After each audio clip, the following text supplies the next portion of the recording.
এখন joint platform of ডক্টরসের পক্ষ থেকে ডক্টর পুণ্যব্রত গুণ উনি কিছু কথা বলবেন। আগস্ট মাসের 9 তারিখে যে আন্দোলন শুরু হয়েছিল, যে আন্দোলনে জুনিয়র ডাক্তারদের পাশাপাশি সিনিয়র ডাক্তারও ছিলেন, সেই আন্দোলনের আজকে প্রায় 53 দিন।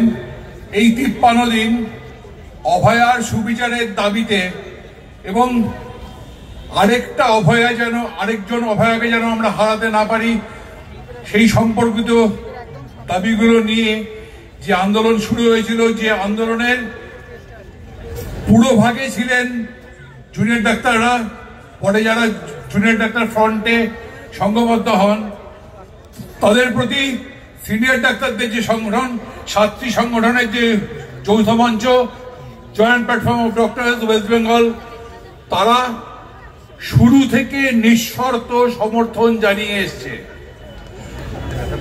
যে সময় আমাদের জুনিয়র ভাই বোনেরা সিজোওয়ার্কে ছিল, সেই সময় পরিষেবা যাতে বন্ধ না হয়, মানুষ যাতে পরিষেবা পান, সেই জন্য আমাদের সিনিয়র ডাক্তাররা তারা স্বাভাবিক সময়ে যে কাজ করেন তার চেয়ে অতিরিক্ত কাজ করে গেছেন প্রায় 50 দিন।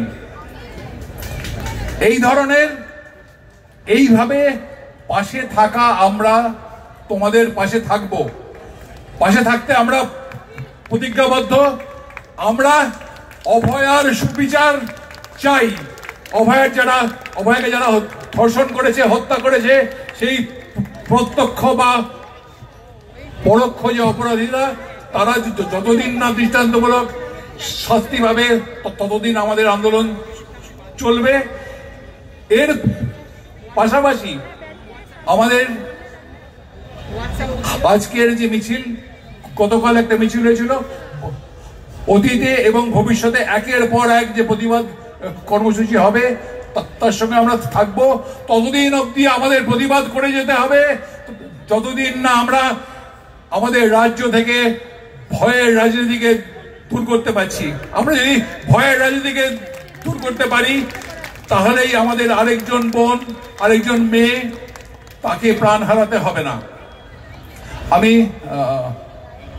আশা করব জুনিয়র ডাক্তারদের যে সিজোওয়ার্ক নিয়ে সিনিয়র ডাক্তারদের কাছে বারবার প্রশ্ন আসছে প্রেসের পক্ষ থেকে। আমাদের পরিষ্কার বক্তব্য যে জুনিয়র ডাক্তাররা কাজে ফিরে গেছিলেন, তারা আবার সিজোওয়ার্ক করতে বাধ্য হয়েছেন যখন জুনিয়র ডাক্তারদের ওপর সাগর দত্ত মেডিকেল কলেজে হামলা হয়েছে, যখন ন্যাশনাল মেডিকেল কলেজে হামলা হয়েছে, যখন মেডিকেল কলেজ ছাড়াও যে অন্যান্য যে চিকিৎসা প্রতিষ্ঠানগুলো সেগুলোতে হামলা হয়েছে। তো আমরা আমাদের ভাই বোনেদের এমন কোনো পরিস্থিতিতে কাজ করতে বলতে পারি কি যেখানে তারা তাদের সুরক্ষা, যেখানে তারা নিজেদেরকে সুরক্ষিত অনুভব করতে পারবে না?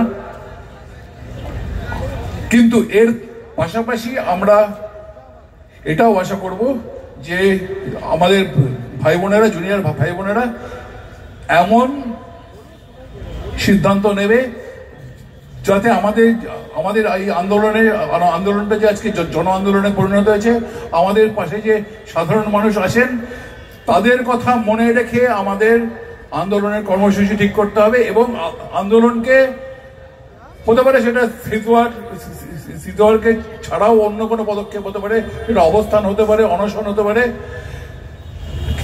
কিংবা সিনিয়র ডাক্তার জুনিয়র ডাক্তার উভয়েরই সিজোওয়ার্ক হতে পারে। তো সেগুলোর জন্য যা আপনারা সিদ্ধান্ত নেবেন সেটা আপনাদেরকে অভয়ার সুবিচারের লক্ষ্যকে মাথায় রেখে আপনারা সিদ্ধান্ত নেবেন, এবং মানুষ যাতে আমাদের সঙ্গে থাকে সেটাকে দেখে আপনারা সিদ্ধান্ত নেবেন। আপনাদের সিদ্ধান্ত জয়েন্ট প্ল্যাটফর্ম অফ ডক্টরসের যে 7টি সংগঠন, তারা সে বিষয়ে আলাপ আলোচনা করে আমার আশা যে আমরা আপনাদের পাশে থাকবো। ধন্যবাদ।